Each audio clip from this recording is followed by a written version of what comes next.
Hi hello नमस्कार, स्वागत आहे तुमचं माझ्या मराठी कथा या यूट्यूब चॅनलमध्ये। तर कथेचं नाव आहे शापित वाडा भाग 1।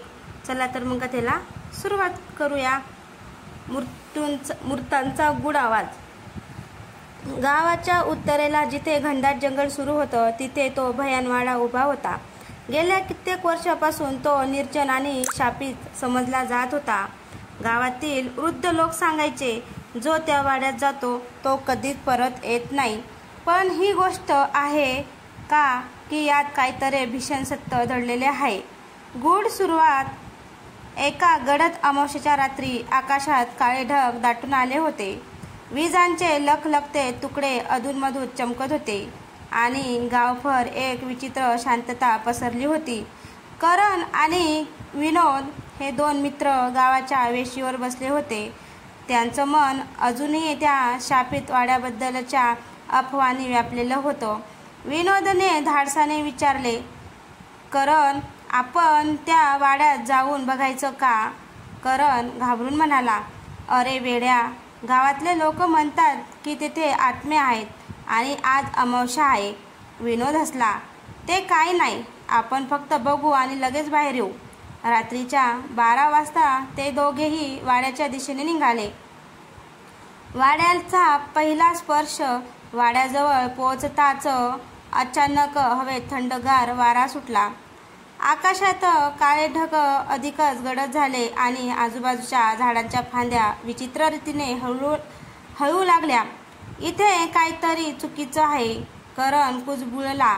तेवढ्यात वाड्याचा मोठा जड दरवाजा आपोआप कर्र आवाज करत उघडला। करण आणि विनोद एकमेकांकडे पाहत आत शिरले। भयंकर। वाड्यात प्रवेश करताच त्यांना जाणवलं, इथे विचित्र गारवा आहे। आतला परिसर पूर्णतः अंधारलेला होता। जुनाट झुंबर मंद प्रकाश टाकत होता। भिंतीवर अनेक विचित्र आकृत्या आणि रक्तासारख्या दिसणाऱ्या खुणा होत्या। हे नक्की कुणी केलं असेल? विनोदने दबक्या आवाजात विचारलं। तेवढ्यात अचानक तो झुंबर मोठ्या आवाजात खाली कोसळला। करण घाबरत ओरडला, चला इथून निघूया। पण विनोद पुढे सरकतच राहिला। भीतीचा ते एका जुनाट खोलीत शिरले। तिथे जमिनीवर काही पिवळसर जीर्ण झालेले पत्र पडली होती। त्याने एक पत्र उचलला आणि वाचू लागला, जो या वाड्यात पाऊल टाकेल त्याच्या आत्म्यावर हा शाप राहील। करणने थरथरत्या आवाजात विचारलं, विनोद, आपण हे वाचायला नको। इतक्यात भिंतीवर एक भयानक छायाचित्र उमटू लागलं। त्याच वेळी मागून एक ओरडण्याचा आवाज आला। विनोद आणि करण घाबरून मागे वळून पाहिलं, पण तिथे कोणीच नव्हतं। आत्म्याचा पहिला हल्ला। अचानक एक गडद सावली त्याच्या दिशेने वेगाने सरकून आली। करण घाबरून म्हणाला, पळ पळ लवकर। पण विनोद हलतच नव्हता। त्याचा चेहरा निर्विकार झाला आणि शरीर थरथरू लागलं। करणने त्याचा हात धरण्याचा